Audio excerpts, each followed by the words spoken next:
बिस्मिल्लाहिर्रहमानिर्रहीम। अस्सलाम वालेकुम नाज़रीन, उम्मीद और दुआ करता हूँ कि आप लोग जहाँ जहाँ पर होंगे खैर आफियत से होंगे। मैं एक बहुत बड़ी खबर लेके आपकी खिदमत में हाजिर हुआ हूँ, लेकिन उस खबर की जानिब आने से पहले थोड़ा सा उसका बैकग्राउंड आपको बता दूँ। रिजीम चेंज के अंदर पाकिस्तान तहरीक इंसाफ के बानी चेयरमैन इमरान खान साहब क्लेमेंट रहे। पाकिस्तान तहरीक इंसाफ एक ही दावा करती रही कि रिजीम चेंज के अंदर अमेरिका का हाथ था। डोनाल्ड लू ने एक धमकी दी थी साइफर, जिसके ऊपर केस भी किया गया और वो फिर मामलात जहाँ तक चले, पूरे पाकिस्तान की सियासत का रुख कैसे बदला, वो तमाम चीज़ें आपके सामने हैं। फास्ट फॉरवर्ड पे आ जाते हैं 8 फरवरी के इलेक्शन के ऊपर। 8 फरवरी के इलेक्शन के ऊपर आकर पूरे पाकिस्तान के अंदर तमाम सहाफ़ी तमाम तर जुल्म जबर के बावजूद शोर मचाते रहे कि जनाब धांधली हुई है, यहाँ पर लोगों को पकड़ा जा रहा है, नॉमिनेशन पेपर सबमिट नहीं हो रहे, यहाँ पे लोगों के छीने जा रहे हैं। गुजरात के वाकयात आपने देखे, नॉमिनेशन पेपर छीने जाने के। लेकिन इलेक्शन कमीशन भी सोता रहा, लेकिन सुप्रीम कोर्ट भी सोता रहा, हाई कोर्ट भी सोता रहा। किसी हद तक तहरीक इंसाफ के आज़ाद उम्मीदवारान जो थे, खुद ही वो ये सारी कानूनी जंग लड़ लुड़ के किसी ना किसी मकाम तक पहुँच गए। और उसके बाद 8 और 9 की रात को जो हुआ वो भी एक तारीख का हिस्सा है, वो भी तारीख का हिस्सा रखा जाएगा। अब एक बहुत बड़ी खबर सरफेस होती है कि तहरीक इंसाफ ने 8 फरवरी के इलेक्शन के बाद भी वो बैठ नहीं गए चुप करके। उन्होंने पूरी दुनिया के अंदर मुजाहरे किए, अमेरिका के अंदर मुजाहरे किए, बरतानिया के अंदर मुजाहरे किए, कनाडा के अंदर, जहाँ जहाँ पाकिस्तानी मौजूद थे उन्होंने उन उन बसने जहाँ जहाँ वो बस रहे थे उन मुल्कों के अंदर, उन मुल्कों की गवर्नमेंट्स के सामने ये मुद्दा उठाया कि जनाब पाकिस्तान में 8 फरवरी को मैंडेट चोरी कर लिया गया है। अब आज एक डेवलपमेंट सामने आती है और डेवलपमेंट कुछ इस किस्म की है कि अमरीकी कांग्रेस ने पाकिस्तान के आम इंतखाबात की तहकीकात की करारदाद मंजूर कर ली और इसमें 368 वोट डाले गए हैं इस करारदाद को मंजूर करते हुए। अमरीकी कांग्रेस ने पाकिस्तानी इंतखाबात को आज़ादाना और मुनसिफाना तस्लीम करने से इनकार कर दिया। करारदाद में कहा गया कि 8 फरवरी के इंतखाबात में मुदाखलत और बेज़ाब्तियों के दावों की मुकम्मल और आज़ादाना तहकीकात कराई जाए। कांग्रेस रुकन डेविड ने करारदाद की मंजूरी का ऐलान किया। ऐवान नुमाइंदगान की करारदाद नंबर 901 में पाकिस्तान में जमहूरियत और इंसानी हकूक़ के लिए हिमायत का इजहार करने के लिए अरकान ने वोट दिया। करारदाद में पाकिस्तान में इलेक्शन में सियासी अरकान को हिरासा करने, धमकियां देने और इंटरनेट सर्विस पर पाबंदी की भी मजम्मत की गई।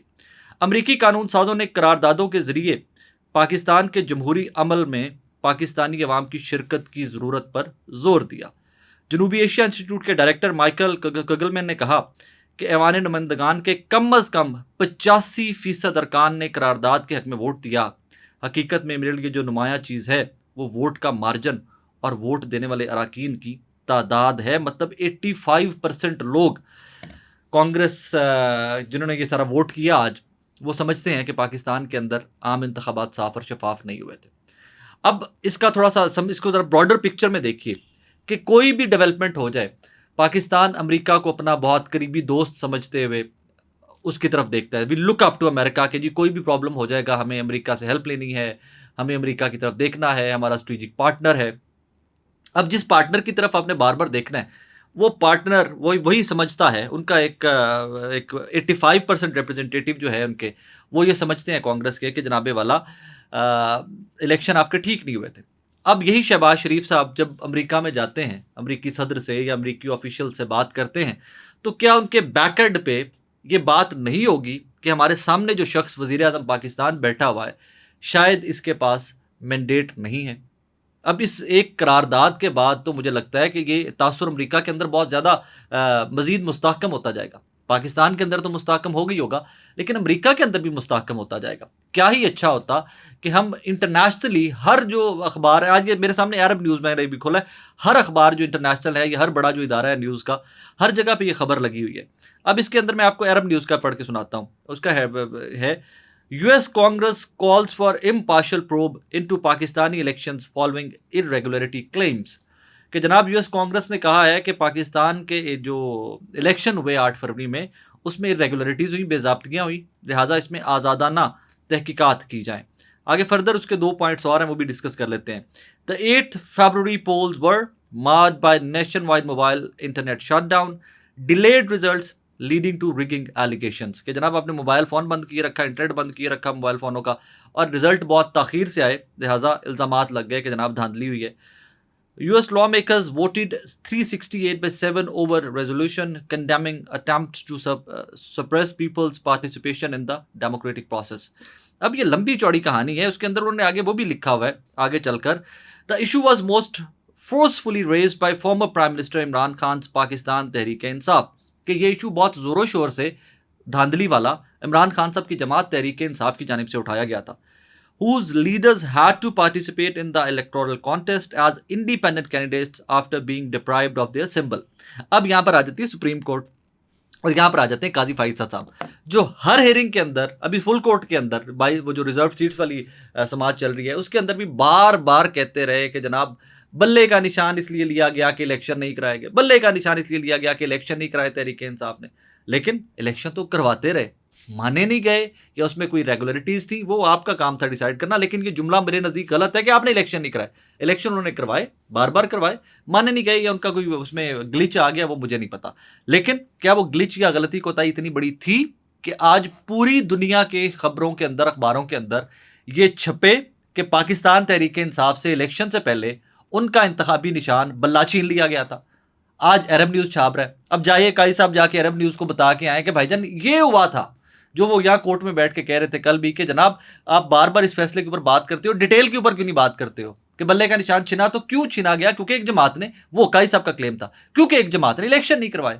अब यहाँ पर लिखने वाला क्या लिखता है कि अरब न्यूज़ ने काजी फाइसा साहब का स्टांस लिखा है साथ जाकर, या अरब न्यूज़ ने पाकिस्तान तहरीक इंसाफ का स्टांस लिखा है. सो क्लियरली यहाँ पर नजर आ रहा है, जुमला दोबारा सुनिएगा. Whose leaders had to participate in the electoral contest as independent candidates after being deprived of their symbol, the cricket bat. अब following the legal battle over an intra-party elections deemed flawed by the election authority. Deemed flawed. कहीं पर नहीं लिखा कि जनाब उन्होंने किया नहीं था, लेकिन काई फाइसा साहब कहते हैं कि इलेक्शन किया ही नहीं आपने. Anyways, much of the PTI leadership, including Khan, found itself behind bars on range of legal charges and country went to the polls. Though the candidate supported by it emerged as single largest bloc in the National Assembly. कि जनाब इन तमाम तर चीज़ों के बावजूद इमरान खान साहब jail के अंदर थे. अरब न्यूज़, इमरान खान साहब जेल के अंदर गए बहुत सारे इल्ज़ामात के साथ, लेकिन फिर भी उनकी सियासी जमात इन तमाम तर मुश्किलात के बावजूद भी नेशनल असम्बली की सबसे बड़ी सियासी जमात बनकर उभरती है. आगे बढ़ते हैं. मतलब इसमें आगे वो ह्यूमन राइट्स वायलेशन और क्या क्या किस चीज़ के ऊपर उन्होंने बात नहीं की. सवाल फिर यहाँ पर यही आ जाएगा कि आज दिस मोमेंट हमारे पल्ले क्या रह गया हुआ. एक तरफ बरतानवी एम्बेसडर हैं, वो आसमा जहांगीर कॉन्फ्रेंस के ऊपर बात करते हैं, वो बल्ले के निशान की बात करती हैं, काई साहब टक करके ख़त लिख देते हैं. आज अमेरिका दी है खबर आ गई अमेरिका तो कि जनाब जो इलेक्शन हुए हैं, जो प्रोसेस हुआ है, जिसके नतीजे के अंदर शहबाज शरीफ साहब वज़ीर आज़म पाकिस्तान, जरदारी साहब सदर पाकिस्तान, मरियम नवाज साहबा वज़ीर आला पंजाब, ये तमाम लोग बैठे हैं. वो इलेक्शन फ्लॉड है, वो इलेक्शन साफ और शफाफ नहीं है और इसकी साफ और शफाफ तहकीकात करवाई जानी चाहिए. अब कौन करेगा कौन नहीं करेगा, अगर ये इलेक्शन कमीशन या हमारा कोई जुडिशल कमीशन तहकीकात करता है तो उसके ऊपर मैं किस हद तक पॉजिटिव हूँ या मैं किस हद तक उसके बारे में अच्छी राय रखता हूँ, मुझे ये बताने की आपको ज़रूरत नहीं है. लेकिन मैं हमेशा से 8 फरवरी के इलेक्शन से पहले और फिर 8 फरवरी को और 9 फरवरी को जो 2 दिन में होता रहा, एक जुमला बार बार कहता आया हूँ, आज फिर कहने की इजाज़त दीजिए. ये तमाम तर एक्ट्स है ना जो आपके, ये तमाम तर जो कार्रवाइयाँ किसी की भी थी, ये तारीख का हिस्सा है. हमने मर खप जाना है, यहाँ पे दुनिया में किसी ने नहीं बैठे रहना. हमें तारीख ने याद रखना है कि साकिब ने फलां जगह पे ये कहा था. यूट्यूब के ऊपर आपको ये क्लिप मिल जाएगा. काजी फाइसा साहब के चीफ जस्टिस होते हुए जो जो कुछ हुआ वो सारा कुछ आपको यूट्यूब के ऊपर और वो आपको वेबसाइट, न्यूज़ वेबसाइट्स के ऊपर मिलेगा. हमसे आने वाली नस्लें जो बात की वो ये बात किया करेंगी. काई साहब वहाँ पर बैठकर उन्होंने एक एक बच्चे के पास जाकर, एक एक शख्स के पास जाकर, एक एक मुल्क के रिप्रेजेंटेटिव्स के पास जाकर, कांग्रेस में जाकर, ब्रिटिश एम्बेसडर के पास जाकर, ब्रिटिश रॉयल्टी के पास जाकर, ब्रिटिश प्राइम मिनिस्टर के पास जाकर, कनेडियन प्राइम मिनिस्टर या कोई भी दुनिया का शख्स हो उसके पास जाकर ये अपनी तावीलें देते रहें, जाकर बताते रहें कि जनाब इलेक्शन नहीं कराया था. लेकिन अरब न्यूज़ आज भी लिख रहा है फ्लॉड इलेक्शन, जिसमें ये फ्लॉड मतलब कोई गलती कोताही मुबैना तौर के ऊपर आ गई थी. That's how it is. और वहीं से ये सारा खेल स्टार्ट होता है बल्ले से और फिर आज यहाँ तक आ जाता है. आप भाग्य से आप इधर उधर आए बाएँ शाएँ कीजिए, but you're right there now. और आप पूरी दुनिया के अंदर ये आपका फैसला और ये आपके जो इलेक्शन प्रोसेस था वो आपके सामने आ रहा है. आप इसको जिस हद तक साफ शफाफ कहते रहिए, पाकिस्तान की तारीख में इस तरह का इलेक्शन शायद कोई नहीं हुआ कि जब बंदे उठाए भी गए, प्रेस कॉन्फ्रेंस भी करवाई गई. अब इसी के साथ रिलेट कर लीजिए फवाद चौधरी साहब का इंटरव्यू. आज उन्होंने वॉइस ऑफ अमेरिका को अली फुरकान साहब को बहुत बेहतरीन इंटरव्यू दिया। अली फुरकान साहब, मैंने तो पहली दूसरी वीडियो देखी है वॉइस ऑफ अमेरिका के अली फुरकान साहब की। क्या धीमे अंदाज से, क्या बेहतरीन किस्म का इंटरव्यू किया उन्होंने 12-15 मिनट का फवाद चौधरी साहब का। और वो धीमे अंदाज के अंदर बहुत कुछ पूछ गए हैं और फवाद चौधरी साहब धीमे से अंदाज में बहुत कुछ कह गए हैं। वो तो जनाब उन्होंने स्ट्रेट अप कहा कि मेरे ऊपर तशद्दुद किया गया। मुझे जब इमरान खान साहब की कॉल आई, उन्होंने पूछा तुम्हें तशद्दुद किया गया? मैंने जब बताया, फवाद चौधरी साहब की बात करो, जब बताया तो उन्होंने कहा जनाब के यस खान साहब मेरे ऊपर तशद्दुद हुआ है, और खान साहब चुप कर गए। उसके बाद वो अली खान साहब, एक खान साहब के सेक्रेटरी होते थे, उनसे कम्युनिकेशन जो हुई उनकी, उसका जिक्र कर रहे हैं फवाद चौधरी साहब।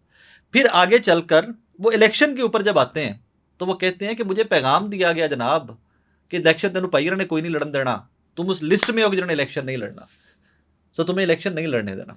कौन है जो पैगाम दे रहा है? कैसे किसी को रोक सकते हो? क्या वो कन्विक्ट है? क्या वो मुजरिम है सजा याफ्ता, या कोई भी पाकिस्तान के आइन और कानून के तहत कोई शिक या कोई कानून ऐसा था कि वो फवाद चौधरी और हजारों बाकी लोगों को इलेक्शन लड़ने से रोक सकता था? नहीं समझ आती इस चीज़ की। हमें लोकली समझ नहीं आ रही थी, तो इवेंचुअली पाकिस्तान तहरीक इंसाफ वाहिद जमात थी कि जो अपने इश्यूज को उठाकर इंटरनेशनली ले गई। उसने पूरी दुनिया में जाके वावेला मचा दिया।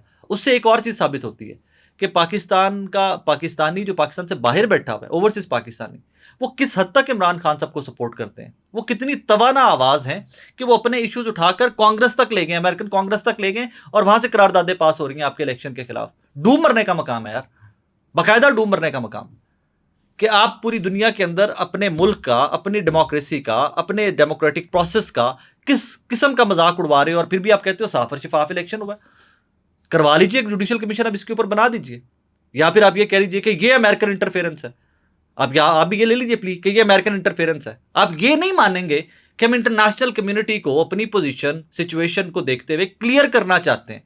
हम उनके सामने रखना चाहते हैं कि जनाब ये इलेक्शन ऐसे हुए थे और ये बिल्कुल ठीक हुए। एक सियासी जमात है जो शोर मचा रही है, बट फिर वही आपके खिलाफ गवाहियां आएंगी जावेद लतीफ साहब की, मोहम्मद जुबैर साहब की, राना सनाउल्लाह साहब की, जो आपके लोग हैं, नून लीग सियासी जमात है उनकी, और वो लोग अपने ही पार्टी के खिलाफ 8 फरवरी के इलेक्शन के, अपनी पार्टी के स्टांस के खिलाफ 8 फरवरी के इलेक्शन में रिगिंग के जो इल्जामात हैं उनको दुरुस्त करार देते हैं। सो बड़ी शर्मिंदगी की सिचुएशन है कि हमारे जमहूरी निज़ाम का मजाक दूसरे ममालिक में बैठ कर उड़ाया जा रहा है। उसकी वजह हम खुद हैं, उसकी वजह हमारा इलेक्शन कमीशन है, उसकी वजह हमारे वो फैसले हैं जिनकी बिना के ऊपर ये पूरे का पूरा निज़ाम जो है ये यूं हवा के अंदर लहराता फिर रहा है, अभी तक लड़खड़ाता फिर रहा है, और किसी को कुछ समझ नहीं है। I would be very honest with you, यहाँ पर फंसे हुए किसी को कोई अक्ल नहीं है, किसी को कुछ समझ नहीं है कि हमने निकलना कैसे इस भंवर से। आज अमेरिका ने कह दिया कि जनाब इसकी तहकीकात कराओ, कल को अगर चाइना भी कह देता है। वैसे तो ढके छुपे अल्फाज में पैगाम ये देकर गए हुए हैं कि पॉलिटिकल स्टेबिलिटी और अपनी सिक्योरिटी को बेहतर बनाओ, तमाम सियासी जमातें बैठ के बात करो। ऑब्वियसली वो नाम नहीं ले सकते थे, वो कैसे ले सकते थे कि वजीर चाइना का आके पाकिस्तान में कैसे कह सकता था कि फला फला फला फला पार्टी बैठ के बात करो। बट वो आपको पैगाम तो दे के गए, वाजे पैगाम कि भाई पॉलिटिकल स्टेबिलिटी होगी तो इन्वेस्टर आएगा, नहीं होगा तो नहीं आएगा। अब पॉलिटिकल स्टेबिलिटी आपने इमरान खान को जेल में रख के लानी है, आपने सनम जावेद को जेल में रख के लानी है, आपने डॉक्टर यास्मीन राशिद आलिया हमजा को जेल में रख के लानी है, आपने सैकड़ों खवातीन को रोज़ जेल ट्रायल के नाम के ऊपर एक छोटे से कमरे के अंदर 200-250 बंदे को, मर्द दो खवातीन को गर्मी में मार के पॉलिटिकल स्टेबिलिटी लानी है तो लेके आइए। अगर ऐसे आती है, डंडे से पॉलिटिकल स्टेबिलिटी आती है, जोर जबर जबर से आती है तो बिल्कुल लेके आइए, but that is not going to happen. और I hope and I pray कि और कोई समझे ना समझे, पाकिस्तान की सियासी जमातें ये निज़ाम समझ लें कि आज अगर तहरीक इंसाफ की बारी है तो कल पाइन तो बारी है। आप बार बार मुझे बताते हैं, हम जो लोग कहते हैं ना कि कल को आपकी बारी आनी है, तो वो कहते हैं हम पहले काट के आए हैं। नहीं जनाब, आपके ऊपर या किसी भी सियासी जमात, किसी भी सियासी खानदान के ऊपर इस किस्म का दबाव नहीं आया जो तहरीक इंसाफ के लोगों के ऊपर आया। और कल को जब ये आएगा तो बड़ी बदकिस्मती की बात है कि हम फिर शोर मचा रहे होंगे कि ये गलत हो रहा है। लिहाजा अकल में हाथ मारो, सारे खलो जाओ, अभी भी टाइम है, सारे खड़े हो जाओ कि यार जो गलतियां कोताहियां माफ़ कर दें, पाकिस्तान को बचाना है, पाकिस्तान को आगे लेकर चलना है। लेकिन यहाँ पर जंग इस टाइम पे कुर्सियों की ज़्यादा है, क्योंकि उधरों सदर हाउस के फंड्स वेखो 88%, उधरों इधर वेखो वज़ीर आला दे सवाबदीदी फंड वेखो, रेनोवेशंस देखो, टूर्स देखो, तनख्वाहें देखो बढ़ती हुई, बोनसेस देखो सरकारी अफसरान के। लगता नहीं है कि इनका मुद्दा पाकिस्तान है। आप दावे करते रहें, मैं बड़ा जट बूट सा सादा सा आदमी हूँ नाजरीन, हमेशा वो देखूंगा जो मुझे सामने आंखों के नज़र आएगा। मैं दावों पे यकीन नहीं करता, दावे पाकिस्तान को बचाने के नहीं हैं। यही तमाम लोग नेशनल असम्बली के अंदर, एहसन इकबाल साहब, मैं बहुत इज़्ज़त करता हूँ, पढ़े लिखे आदमी हैं, एहसन इकबाल साहब समेत कि तमाम लोग नेशनल असेंबली के अंदर खड़े होकर नारे मार रहे होते थे कि आईएमएफ को मुल्क बेच दिया, आईएमएफ को मुल्क बेच दिया। और आज हमारा मौजूदा वज़ीर आज़म शहबाज शरीफ साहब कहते हैं कि मैं आईएमएफ के साथ बैठ के बजट बनाना पड़ा। मुल्क उन्होंने बेचा था कि आपने बेचा? आईएमएफ के सामने उन्होंने घुटने टेके थे कि आपने टेके? घुटने उन्होंने भी टेके थे, लेकिन तुझे तो बिल्कुल लम्बे पै गए, जो डिक्टेशन मिली है आपने वो की। इस मुल्क के लिए, इस निज़ाम के लिए, अपने और मेरे लिए दुआएं किया करें। मन वाकई एक साढ़े बुजुर्ग होंगे इंसान, वो कहा करते थे ये मुल्क को कुछ नहीं होगा क्योंकि ये सिर्फ दुआओं पे चल रहा है, ये किसी स्ट्रेटजी, किसी एडमिनिस्ट्रेशन, किसी हुकूमत के चलाए तो मुल्क चल नहीं रहा, ये दुआओं से चल रहा है। तो बस दुआमत ही अगर चल रही है तो फिर दुआवा कराया करो। अपना ख्याल रखिएगा। अल्लाह हाफिज़।